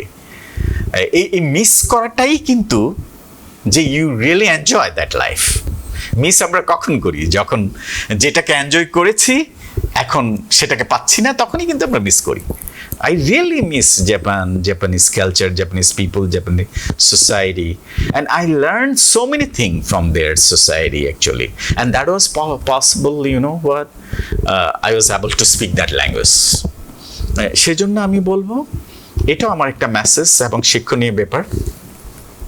আমি যেটা ইয়াং জেনারেশন এবং পরবর্তী প্রজন্মকে এই মেসেজটা দিতে চাই, to speak English is nothing special. You speak Bangla, that is your native language. Bangla আমরা বলতে পারি, বাংলা আমার মাতৃভাষা। ইংরেজিটা আমরা ছোটবেলা থেকে শিখেছি এবং প্রয়োজনে শিখতে হচ্ছে। Do you speak other language? That can be your asset. আমি বলবো যে এটা যদি আমরা শিখতে পারি, বাংলা ইংরেজি ছাড়া আমরা আর কয়টা ভাষা বলতে পারি? এবং সেটা কিন্তু স্কুল কলেজ লাইফেই করতে হবে, ইউনিভার্সিটি লাইফেও করা যায়। তারপরে তো আমরা জানি অ্যাজ পার মেডিকেল সায়েন্স বয়স যত বেড়ে যায় মানুষের মেমোরি তত কমে যায়। সো আমি স্কুল কলেজ ছাত্রছাত্রীদের বলবো, তোমরা তোমাদের ইন্টারেস্টটা সেদিকে নিয়ে যাও, এবং সেটা শুধুমাত্র তুমি যে ট্রাভেলিং করলে লাইফটাকে এনজয় করবা তা না, প্রফেশনাল দিকেও when you apply for a job any international agency UNDP, if you can extra language that will be your asset, trust me. এবং এটা যে তোমাকে লাইফে কত কনফিডেন্ট বাড়িয়ে দেবে, জীবনে এগিয়ে দেবে। এই যে আমি জাপানিজ বলতে পারি, আমি যে কোনো জাপানিজ প্রোগ্রামে যখন যাই, বাংলাদেশেও অ্যাম্বাসির প্রোগ্রামে, জাপান রিলেটেড কোনো প্রোগ্রামে যখন আমি যাই, আমি যে অ্যাডভান্টেজটা পাচ্ছি সত্যিকার অর্থে, এবং আমি যেভাবে এনজয় করছি, আমার মনে হয় খুব কম মানুষ তারাই করতে পারছে যারা ওই ল্যাঙ্গুয়েজটা বলতে পারছে। আর যারা বলতে পারছে না, জাপানে থেকে এসেছে, তারা কিন্তু সেভাবে এনজয় করছে না। এবং আমার সেজন্য কিন্তু জাপানিজ অনেক বন্ধু আছে, এবং এই জাপানিজ বন্ধুরা কিন্তু সেই বন্ধুত্বের জন্য এখনো বাংলাদেশে ভিজিট করতে আসে। একটা মানুষের কাছে যেতে হলে আসলে কিন্তু তার মুখের ভাষা, মনের ভাষাটা বুঝতে হবে। আর কাউকে রিড করা, কারো মনের ভাষা বোঝা মানে হচ্ছে তাকে তার সেই ল্যাঙ্গুয়েজটা, তার সেই ভাষাটা শিখতে হবে। আসলে জাপান থেকে যে বিষয়গুলো আমি শিখেছি, ওয়ার্ক এথিক্স, কাজকে কাজ মনে করা, কোনো কাজকে ছোট না মনে করা। আমি এমনও দেখেছি ইউনিভার্সিটিতে সে টয়লেট পরিষ্কার করছে, আবার হয়তো বিকেলে বা সন্ধ্যায় দেখছি সে তার ফ্রেন্ড নিয়ে, ফিয়ান্সেকে নিয়ে, গার্লফ্রেন্ডকে নিয়ে গাড়ি দিয়ে সে কফি শপে, আমরা যে কফি শপে যাচ্ছি, একজন সলভেন্ট ফ্যামিলি থেকে যে কফি শপে যাচ্ছে সেও যাচ্ছে। তার মানে হচ্ছে টয়লেট পরিষ্কার করছে, সে এটাকে কাজই ভাবছে। কেউ ডে লেবার, কেউ ক্লিনার, সে কিন্তু কাজকে কাজই ভাবছে, কোনো কাজকেই ওরা ছোট বলে দেখছে না। এবং যে বড় কাজ করে, সে ছোট যে কাজ করছে তাকেও ছোট বলে দেখছে না। কাজকে কাজ মনে করা, এবং কাজের মধ্যে তাদের যে সিনসিয়ারিটি এবং ডিভোটেশন, যেটা আমি দেখেছি, এটা আমাকে সত্যি অবাক করেছে। They have strong devotion in their work ethics, যেটাকে আমি বলবো কাজে ফাঁকি না দেওয়া, কাজকে ওন করা। যে কোম্পানিতে কাজ করছে, যে যেখানে চাকরি করছে, সে সেটাকে ওন করে। ওন করা হচ্ছে নিজের মনে করে কাজ করে।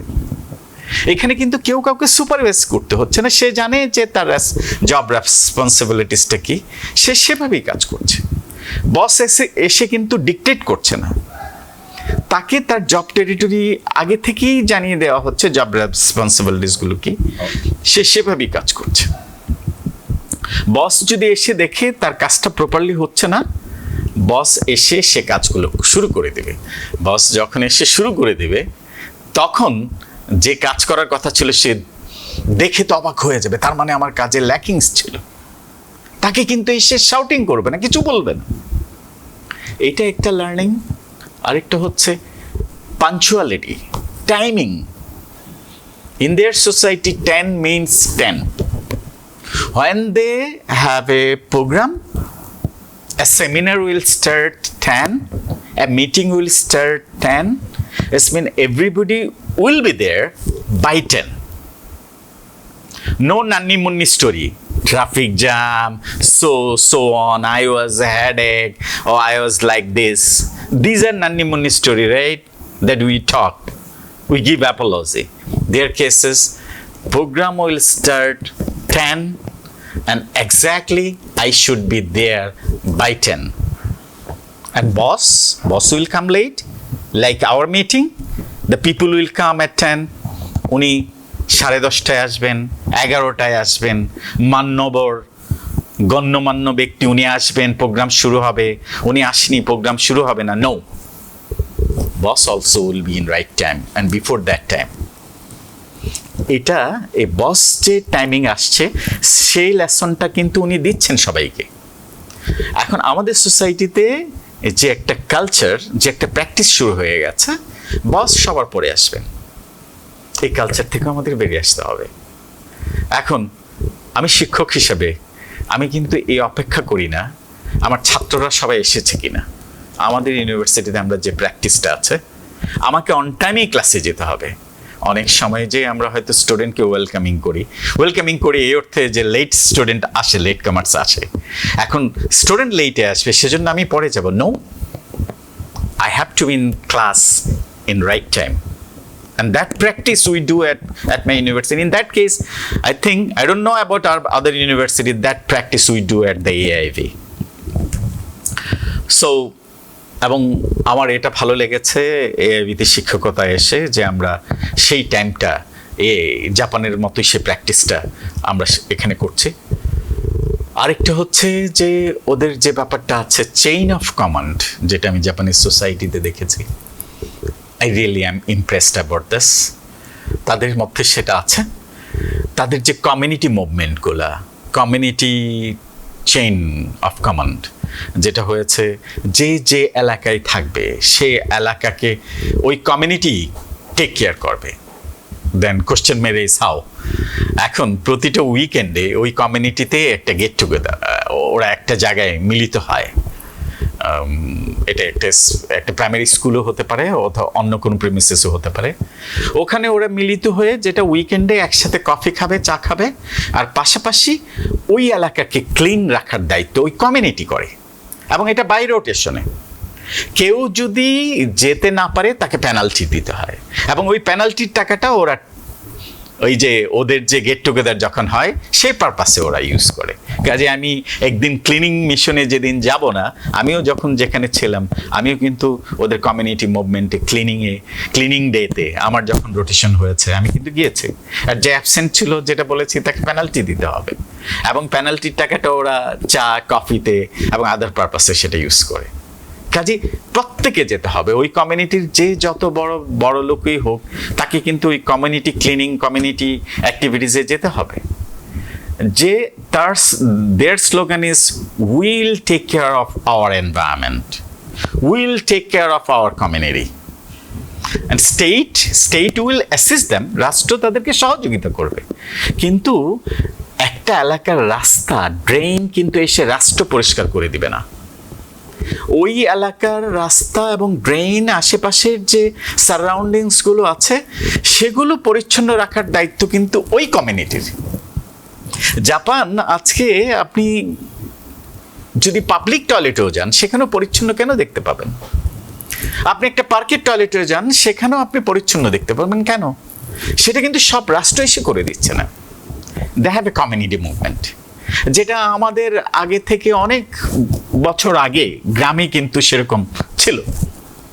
গ্রামীণ সমাজ, এই সমাজ মিলে সমাজের শৃঙ্খলা, কেউ সমাজ বিরোধী কাজ করলে তাকে সমাজবদ্ধ করা, সমাজে ফিরিয়ে আনা, সে কাজগুলো কিন্তু আমরা ছোটবেলায় শুনেছি যে ছিল।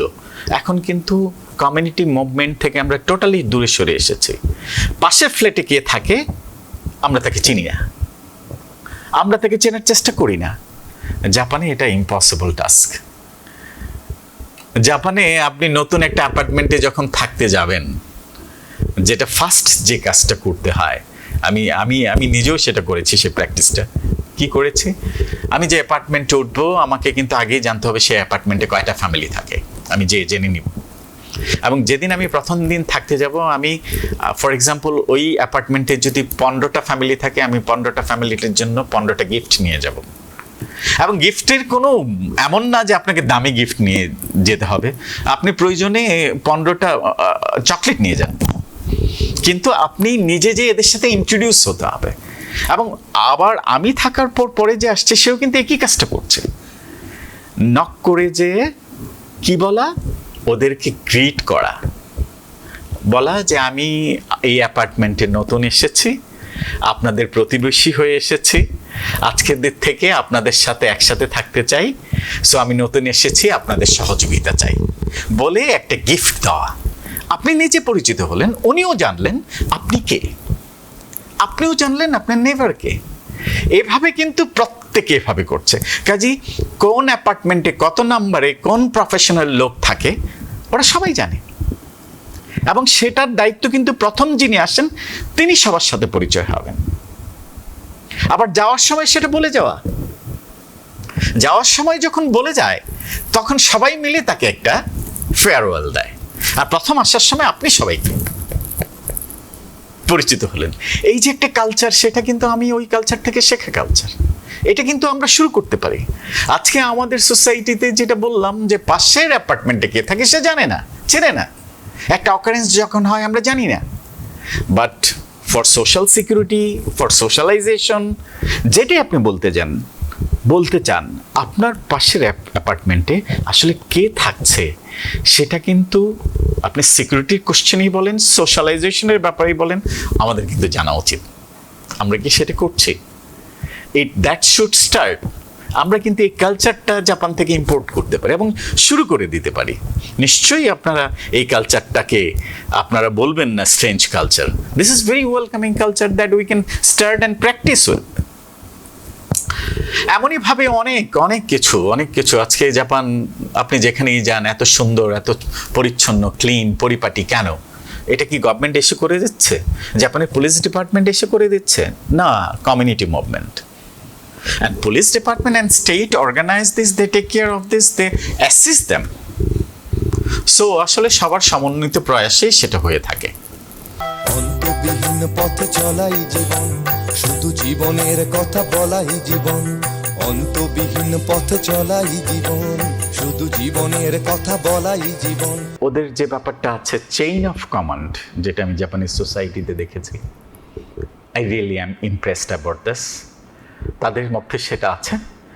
তাদের যে কমিউনিটি মুভমেন্টগুলা, কমিউনিটি চেইন অফ কমান্ড, যেটা হয়েছে যে এলাকায় থাকবে সে এলাকাকে ওই কমিউনিটি টেক কেয়ার করবে। দেন কোশ্চেন মেরে ইজ হাউ। এখন প্রতিটা উইকেন্ডে ওই কমিউনিটিতে একটা গেট টুগেদার, ওরা একটা জায়গায় মিলিত হয়। এটা একটা প্রাইমারি স্কুলও হতে পারে অথবা অন্য কোনো প্রেমিসেসও হতে পারে। ওখানে ওরা মিলিত হয়ে যেটা উইকেন্ডে একসাথে কফি খাবে, চা খাবে, আর পাশাপাশি ওই এলাকাকে ক্লিন রাখার দায়িত্ব ওই কমিউনিটি করে। এবং এটা বাই রোটেশনে। কেউ যদি যেতে না পারে তাকে পেনাল্টি দিতে হয়, এবং ওই পেনাল্টির টাকাটা ওরা ওই যে ওদের যে গেট টুগেদার যখন হয় সেই পারপাসে ওরা ইউজ করে। কাজে আমি একদিন ক্লিনিং মিশনে যেদিন যাব না, আমিও যখন যেখানে ছিলাম আমিও কিন্তু ওদের কমিউনিটি মুভমেন্টে ক্লিনিং ডেতে আমার যখন রোটেশন হয়েছে আমি কিন্তু গিয়েছি। আর যে অ্যাবসেন্ট ছিল যেটা বলেছি তাকে পেনাল্টি দিতে হবে, এবং পেনাল্টির টাকাটা ওরা চা, কফিতে এবং আদার পারপাসে সেটা ইউজ করে। কাজে প্রত্যেকে যেতে হবে, ওই কমিউনিটির যে যত বড় লোকই হোক তাকে কিন্তু ওই কমিউনিটি ক্লিনিং, কমিউনিটি অ্যাক্টিভিটিসে যেতে হবে। যে their slogan is we'll take care of our environment, we'll take care of our community, and state will assist them. রাষ্ট্র তাদেরকে সহযোগিতা করবে, কিন্তু একটা এলাকার রাস্তা, ড্রেন কিন্তু এসে রাষ্ট্র পরিষ্কার করে দিবে না। ওই এলাকার রাস্তা এবং ড্রেন, আশেপাশের যে সারাউন্ডিংসগুলো আছে সেগুলো পরিচ্ছন্ন রাখার দায়িত্ব কিন্তু ওই কমিউনিটির। জাপান আজকে আপনি যদি পাবলিক টয়লেটেও যান সেখানেও পরিচ্ছন্ন কেন দেখতে পাবেন? আপনি একটা পার্কের টয়লেটেও যান সেখানেও আপনি পরিচ্ছন্ন দেখতে পাবেন কেন?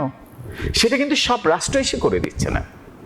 দে হ্যাভ এ কমিউনিটি মুভমেন্ট, যেটা আমাদের আগে থেকে অনেক বছর আগে গ্রামে কিন্তু সেরকম ছিল। গ্রামীণ সমাজ, এই সমাজ মিলে সমাজের শৃঙ্খলা, কেউ সমাজ বিরোধী কাজ করলে তাকে সমাজবদ্ধ করা, সমাজে ফিরিয়ে আনা, সে কাজগুলো কিন্তু আমরা ছোটবেলায় শুনেছি যে ছিল। এখন কিন্তু কমিউনিটি মুভমেন্ট থেকে আমরা টোটালি দূরে সরে এসেছি। পাশের ফ্ল্যাটে কে থাকে আমরা তাকে চিনি না, আমরা তাকে চেনার চেষ্টা করি না। জাপানে এটা ইম্পসিবল টাস্ক।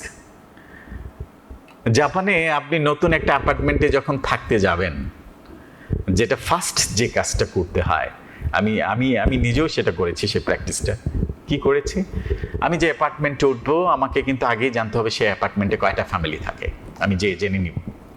এবং যেদিন আমি প্রথম দিন থাকতে যাব, আমি ফর এক্সাম্পল ওই অ্যাপার্টমেন্টে যদি 15টা ফ্যামিলি থাকে, আমি 15টা ফ্যামিলিটির জন্য 15টা গিফট নিয়ে যাব।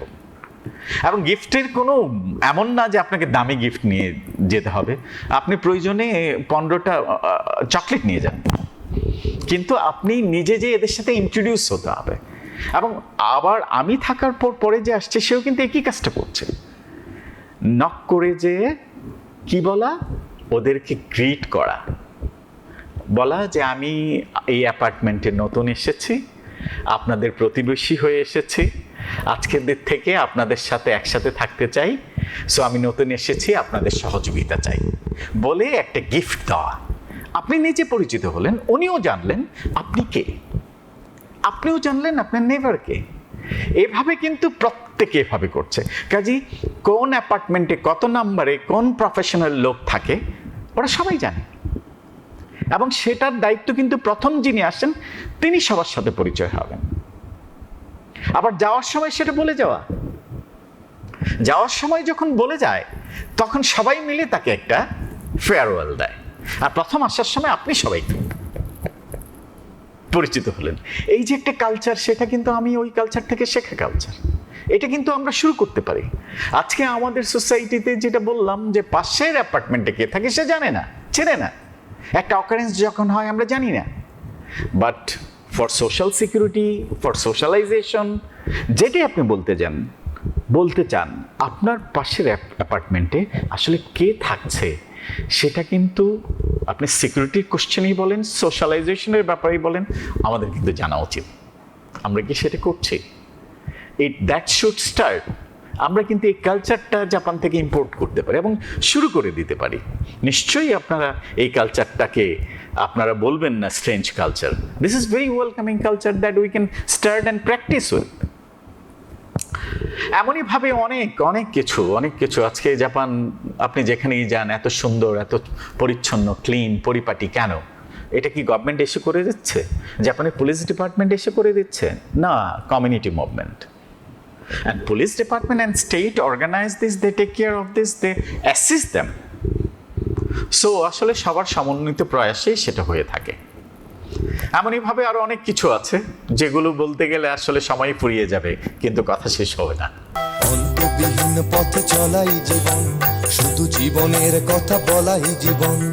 অন্তবিহীন পথে চলাই জীবন, শুধু জীবনের কথা বলাই জীবন। আসলে তো বলেছি যে সময় ফুরিয়ে যাবে কিন্তু কথা ফুরবে না। তারপরে সিগনিফিকেন্টের কথা আপনি বলেছেন না, আমি বলবো যে একজন শিক্ষক হিসেবে যে আমাদের যে প্রচলিত শিক্ষা ব্যবস্থা আছে, আসলে আমরা শিক্ষা এবং শিক্ষা প্রতিষ্ঠানে যাচ্ছি সত্যিকারের একজন মানুষ হওয়ার জন্য। আমরা কি আসলে সেই ট্র্যাকে এখনো আছি কিনা? আমি যদি প্রাথমিক শিক্ষা কারিকুলামগুলো দেখি, আজকে ছোট বাচ্চাদের যে কথাটা আমি একটু আগেও বলেছি, যে পড়াশোনা নিয়ে যে তাদের একটা অনীহা, আসলে স্কুল গোয়িং বাচ্চাদের যখন দেখি তার চেয়ে মনে হয় বেশি তার ব্যাগের ওজন হবে। এই যে ক্যারি করে কষ্ট করে নিয়ে যাওয়া, মানে পড়ো, তাকে পড়তে বলা। পড়াটাকে কি আমরা একবারও চিন্তা করেছি? Make it interesting and enjoyable, এটাকে মজাদার করে তোলা যাতে এই বাচ্চাগুলো জন্য উপভোগ্য হতে পারে, সেই চিন্তা কি করেছে? সেই র্যাঙ্কিংয়ে আপনি যদি ওয়ার্ল্ড স্ট্যাটিস্টিক্স নিতে চান, জাপানের প্রাথমিক শিক্ষা এবং কোরিয়ার প্রাথমিক শিক্ষা কিন্তু ওয়ার্ল্ড র্যাঙ্কিংয়ে অনেক এগিয়ে আছে। এখন প্রশ্নটা আসতে পারে কেন এগিয়ে আছে? আমি নিজেও গিয়েছি, আমি কয়েকটি জাপানের এলিমেন্টারি স্কুলের কোলাবোরেটর ছিলাম ইন্টারন্যাশনাল প্রোগ্রামে।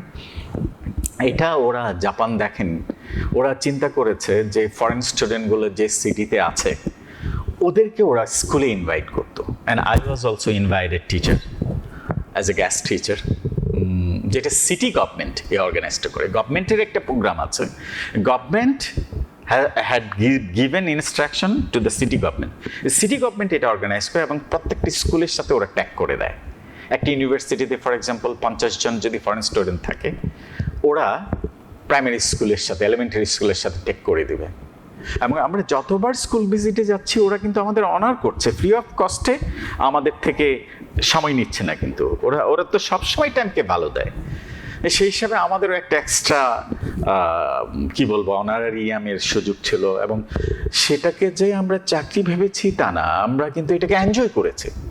স্কুলে যাওয়া, এবং সপ্তাহে 2 দিন 2টা স্কুলে আমি যেতাম, সেখানে এই যে বাচ্চাদের সাথে valuable time, enjoyable time spend করা, সেখানে আমি আমার কালচার নিয়ে বলা, so that children can adapt with international community to become ইন্টারন্যাশনালাইজেশন, তাদের এই প্রোগ্রামটা ছিল।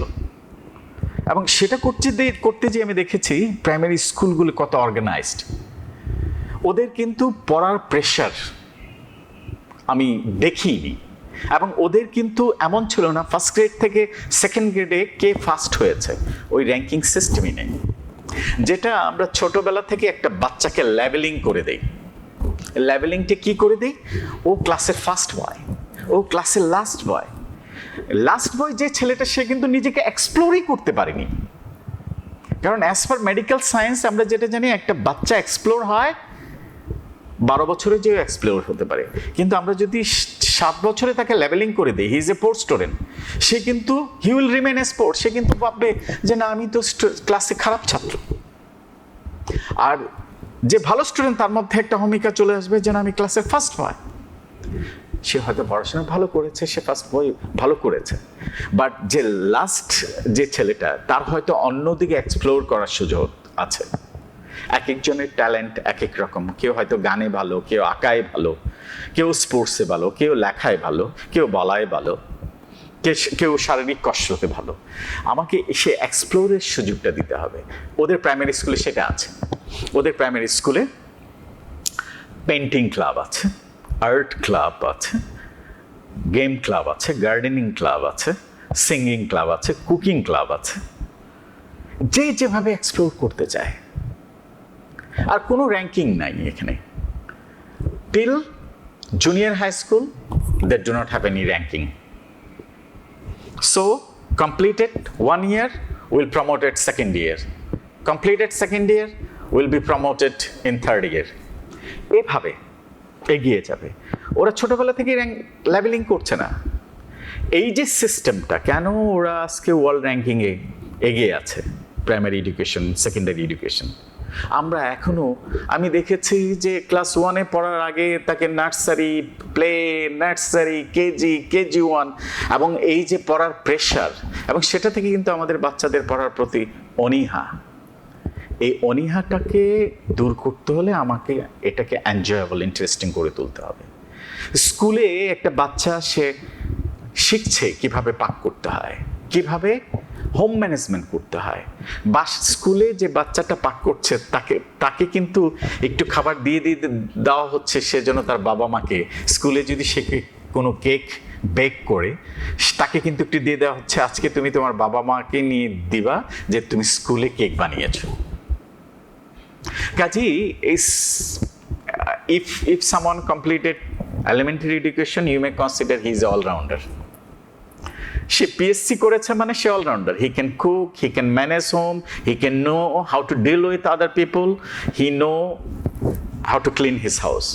তাকে ওই এলিমেন্টারি স্কুলে তাকে এগ্রিকালচারাল ফার্মের ল্যান্ডে নিয়ে যাওয়া হবে, যে একটা কৃষক কিভাবে কাল্টিভেট করছে, কাল্টিভেট করার সময়, চাষ করার সময় নিয়ে যাবে, আবার যখন ফসলগুলো বড় হয়ে যাবে তখনও তাকে নিয়ে যাবে। ওই কৃষক তখন তাকে স্কুলে গিফট দিবে যে তুমি আমার আম চাষের সময় এসেছিলে, আমাকে সাহায্য করেছিলে, এই আমগুলো, তোমাদের লাগানো আমগুলো এখন বড় হয়েছে, গিফট নিয়ে আসবে। টমেটো প্ল্যান্টেশনের সময় ওরা হেল্প করতে যাবে। এই যে ওরা কিন্তু সোসাইটি থেকে শিখছে, আবার সোসাইটি ওদেরকে উপকরণ দিচ্ছে শেখার। They are exchanging, learning from each others.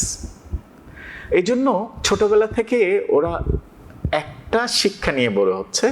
কোনো প্রফেশনকেই আমরা ছোট করে দেখার কোনো সুযোগ নেই, কারণ ওরা দেখছে যে আমার জীবনের সবচাইতে যে প্রয়োজন, যে জিনিসটার মানুষের বাঁচার জন্য সবচাইতে বড় প্রয়োজন কি, প্রথম প্রয়োজন কি, সেটা হচ্ছে খাবার। আমি সব কিছুর সাথে কম্প্রোমাইজ করতে পারবো, খাবার না খেয়ে তো কেউ থাকতে পারবো না, খেতে তো হবেই। সো এই খাবারটা তৈরি করছে কে? কৃষক। এই কৃষক গায়ের গাম মাথার গাম পায়ে ফেলে দিন রাত পরিশ্রম করে আমার জন্য খাবার তৈরি করছে, এটা কিন্তু সে ছোটবেলা থেকে জেনে যাচ্ছে।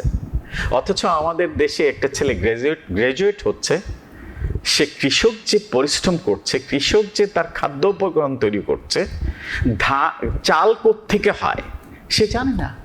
চাল দিয়ে ধান থেকে আসে, ধান ঘাস থেকে আসে, সেটাও অনেক ছেলেকে প্রশ্ন করলে অবাক হয়ে যায়, না ধান গাছ তো কখনো দেখিনি। আমি বলবো যে সেখানে আমাদের শিক্ষার অপূর্ণতা রয়ে গেছে।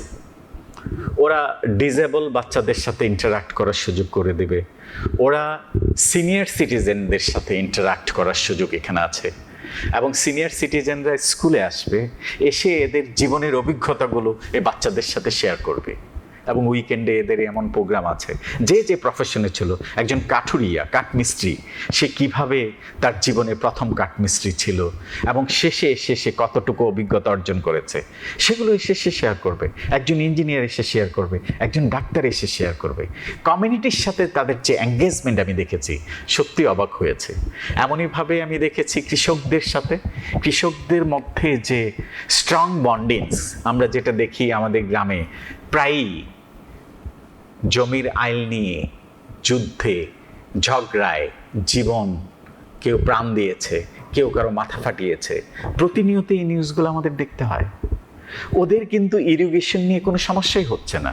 ওদের যে এই কৃষক কমিউনিটি মিলেই ডিসাইড করছে কার জমিটাতে প্রথম সেচ যাবে, পরে রোটেশনে কার যাবে।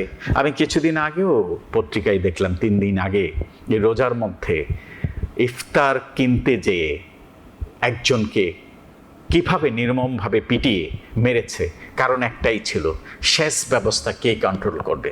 ঘটনাটি ঘটেছে কিছুদিন আগে, আপনারা হয়তো দেখেছেন মিডিয়াতে, কক্সবাজারে। সত্যি দুঃখজনক এই ঘটনাগুলো। সামান্য ব্যাপার নিয়ে মানুষকে আক্রমণ করে জীবন ছিনিয়ে নেওয়া, এই জিনিসগুলো কিন্তু চাইলেই আমরা কমিউনিটির মাধ্যমে সলভ করতে পারি। সেটার জন্য মামলা মোকদ্দমা, মারামারি, হানাহানি, কোর্ট পর্যন্ত আমাদের যেতে হয় না, যেটা আমি জাপানে দেখেছি। আমি এই জিনিসগুলো দেখেছি। আমি আমার প্রফেসরের সাথে যখন রুরাল কমিউনিটিতে সার্ভে করতে গিয়েছি, সেগুলো দেখি সত্যি আমি অবাক হয়েছি, ইমপ্রেসড। যেটা আজকে থেকে 40-50 বছর আগে হয়তো আমাদের গ্রামগুলোতে বিদ্যমান ছিল কমিউনিটি মুভমেন্ট, আমরা কিন্তু চাইলেই সেগুলো ফিরিয়ে আনতে পারি। অন্তবিহীন পথে চলাই জীবন, শুধু জীবনের কথা বলাই জীবন। অন্তবিহীন পথে চলাই জীবন, শুধু জীবনের কথা বলাই জীবন। ভারতের পঞ্চায়েত আর জাপানের কমিউনিটি এম্পাওয়ারমেন্ট কি একই ধাঁচের? কমিউনিটি মুভমেন্ট জাপানে যেটা দেখেছি আর ভারতে যে পঞ্চায়েতটা হচ্ছে রিপ্লেসমেন্ট অফ রুরাল টায়ার। আসলে যেটা আমাদের দেশে আছে ইউনিয়ন পরিষদকে আরো ছোট পরিসরে ওরা গ্রাম পর্যায়ে সেবাটা দেওয়ার জন্য ওরা গ্রাম পঞ্চায়েত করেছে। ওয়েস্ট বেঙ্গল এখন পুরো ভারতেই আছে। এটার উপর আমার বেশ কয়েকটা গবেষণা আর্টিকেলও আছে, আমি প্রেজেন্টও করেছি। ফার্স্ট প্রেজেন্টেশনটা আমি করেছি ইউনিভার্সিটি অফ সেন্ট্রাল ফ্লোরিডাতে। আসলে that was a comparative study in between union Parishad in Bangladesh and Gram Panchayat in West Bengal. যেটা আসলে হচ্ছে আমাদের যে এই ইউনিয়ন পরিষদ, যেটা গ্রামীণ পর্যায়ে সবচাইতে ছোট অ্যাডমিনিস্ট্রেটিভ ইউনিট, যেটা জনগণের সাথে সম্পৃক্ত থাকার কথা, আমরা সেই আদলেই রয়ে গেছি ইউনিয়ন পরিষদ কিন্তু এখনো পর্যন্ত আসলে সেই অর্থে কার্যকর ভূমিকা নিতে পারছে না। আমি বলবো যে এখনো ইউনিয়ন পরিষদ ডিপেন্ড অন উপজেলা পরিষদ ডিপেন্ড অন আপার টায়ার জেলা পরিষদ। কিন্তু সেই অর্থে ইন্ডিয়াতে যে গ্রাম পঞ্চায়েত, ওরা কিন্তু স্বায়ত্তশাসিত হয়েছে। আক্ষরিক অর্থে ওরা কিন্তু গ্রাসরুট লেভেলে কাজ করছে। আমি বেশ কয়েকটা সার্ভে থেকে দেখেছি। আমরা আসলে সেদিক থেকে এখনো পিছিয়ে আছি। আমি স্পষ্টতই মনে আছে যেটা 80-র দশকে বাংলাদেশের একজন ভিশনারি লিডার শহীদ প্রেসিডেন্ট জিয়াউর রহমান গ্রাম সরকারের কনসেপ্টটা দিয়েছিলেন, স্বনির্ভর গ্রাম সরকারের কথা। আসলে সেটা 80-র দশকে শহীদ প্রেসিডেন্ট জিয়াউর রহমান দিয়েছিলেন, আর সেটা 92-তে আমরা দেখেছি ইন্ডিয়াতে রাজীব গান্ধী সেটাকে ইমপ্লিমেন্ট করেছেন। কাজে আমাদের দেশে যে আসলে ভিশনারি লিডার ছিলেন না তা কিন্তু না, কিন্তু আমরা সেটা ইমপ্লিমেন্ট করিনি। জিয়াউর রহমান তো আসলে তখন তার 2 বছর পরেই উনি আসলে ওনাকে মেরে ফেলেন, উনি হয়তো সেটাকে ইমপ্লিমেন্ট করতে পারেনি, বাট এটা কন্টিনিউ হতে পারতো। এই কনসেপ্টটা কিন্তু এসেছিল, যেটা 12 বছর পর ইন্ডিয়াতে করেছে, এবং ইন্ডিয়াতে 12 বছর পরে করে কিন্তু ইন্ডিয়া গড়ে সাকসেস, হিউজ সাকসেস পেয়েছে। কিন্তু ওরা গ্রামীণ বিচার ব্যবস্থা না, শুধু গ্রামীণ কৃষি ব্যবস্থা, স্বাস্থ্য ব্যবস্থা, শিক্ষা ব্যবস্থা এবং গ্রামীণ যে স্কুলগুলো আছে সেগুলো কিন্তু পঞ্চায়েতের আন্ডারে। পঞ্চায়েতকে আপনি অনেকটা ধরতে পারেন যে মিনিস্টেরিয়াল লাইন আপ।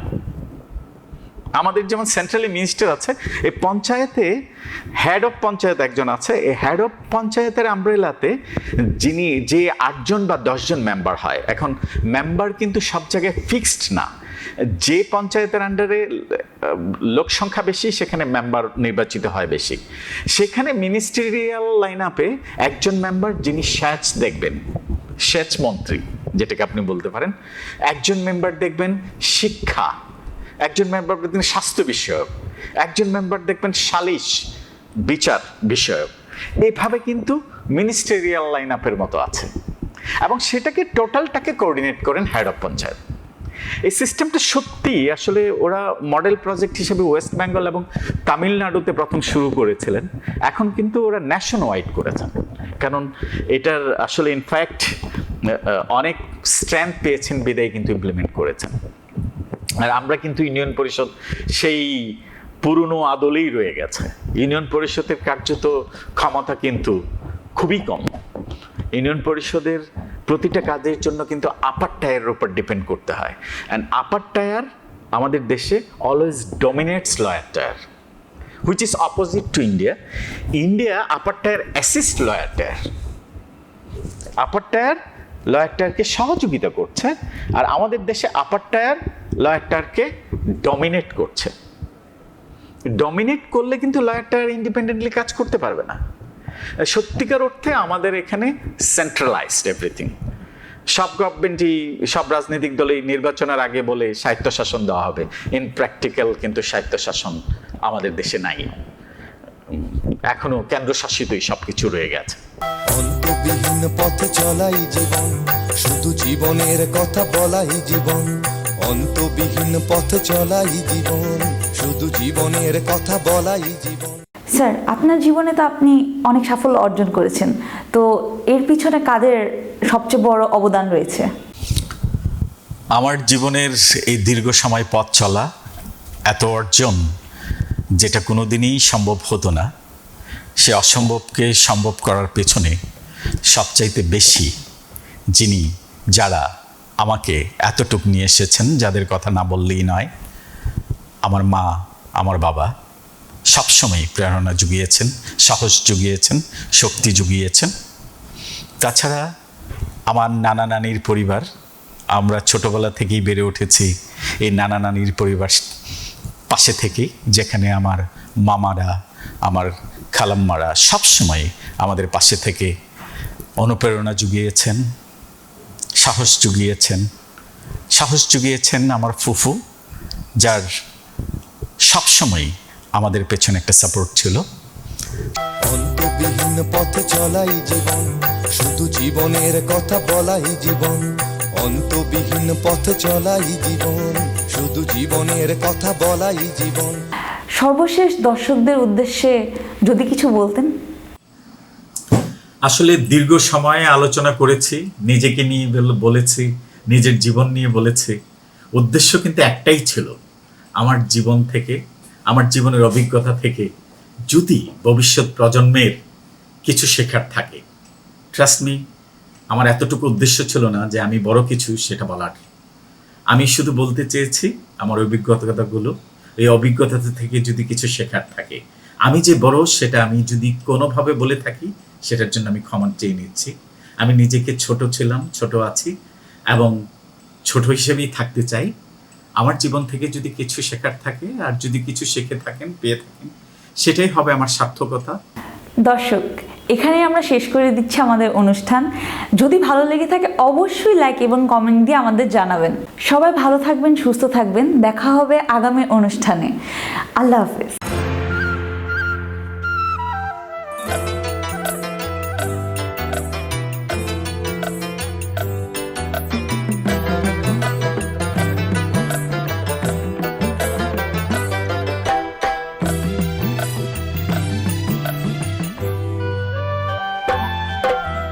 অন্তবিহীন পথে চলাই জীবন, শুধু জীবনের কথা বলাই জীবন। অন্তবিহীন পথে চলাই জীবন, শুধু জীবনের কথা বলাই জীবন। জীবন প্রসব করে চলাই জীবন, জীবন প্রসব করে চলাই জীবন। শুধু যোগবিয়োগের খেলাই জীবন। অন্তবিহীন পথে চলাই জীবন, শুধু জীবনের কথা বলাই জীবন। অন্তবিহীন পথে চলাই জীবন, শুধু জীবনের কথা বলাই জীবন।